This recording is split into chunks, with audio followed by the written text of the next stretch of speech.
The Associated Press has decided that married same-sex couples aren't the same as married opposite-sex couples. This is a really interesting article written by our good friend of the show, John Becker, who did the investigation into Marcus Bachmann's anti-gay therapy clinic.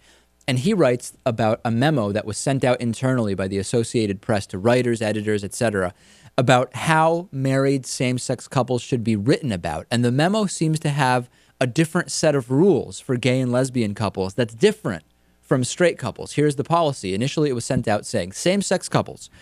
We were asked how to report about same-sex couples who call themselves husband and wife. Our view is that such terms may be used in AP stories with attribution. Generally, AP uses couple or partner to describe people in civil unions or same-sex marriages.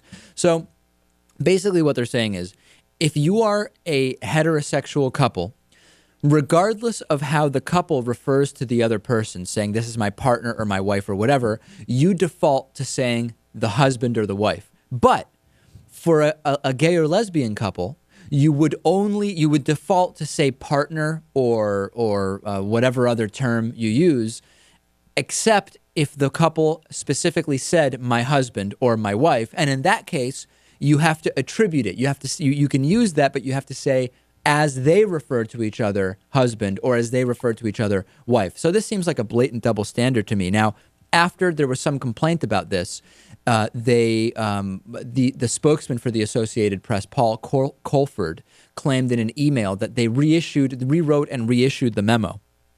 And the problem is the new one isn't really that much better. It says, we were asked how to report about same-sex couple who call themselves husband and wife. Our view is that such terms may be used in AP content if those involved have regularly used those terms. Generally, AP uses couple or partner to describe people in civil unions or same-sex marriages. So the rewriting isn't really any better. The point here is what? The point is that same-sex couples have to opt in to use husband or wife, to have husband or wife used in articles, but opposite-sex couples get that by default. So this makes no sense to me. Can you think of any reason why this makes sense? I can only think of one, and I'm just playing devil's advocate here. I don't think this is how it should be done, but I mean, when I first glanced over this, I assumed that this was done because they didn't want readers to get confused about things. Like if you have an article about Pat Smith, and it says Pat Smith's husband. Right. Or Pat Smith's wife. I mean, it really... People may incorrectly assume if you have androgynous names that there might be lack of clarity about the gender of some of these people. Or you read it and like, oh, well, I thought this was the person's wife, or I thought this was the person's husband. I thought this was the woman, the man, people getting confused. That's the only reason I can think of that this would happen. But, I mean, if someone is your husband or your wife, they're your husband or your wife. Yeah, Natan, what do you think?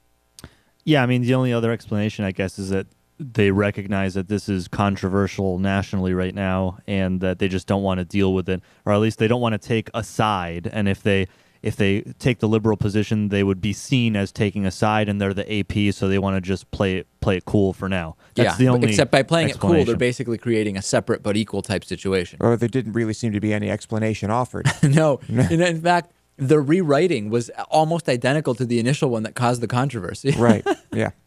Way to clear that up, Associated Press. Thank you.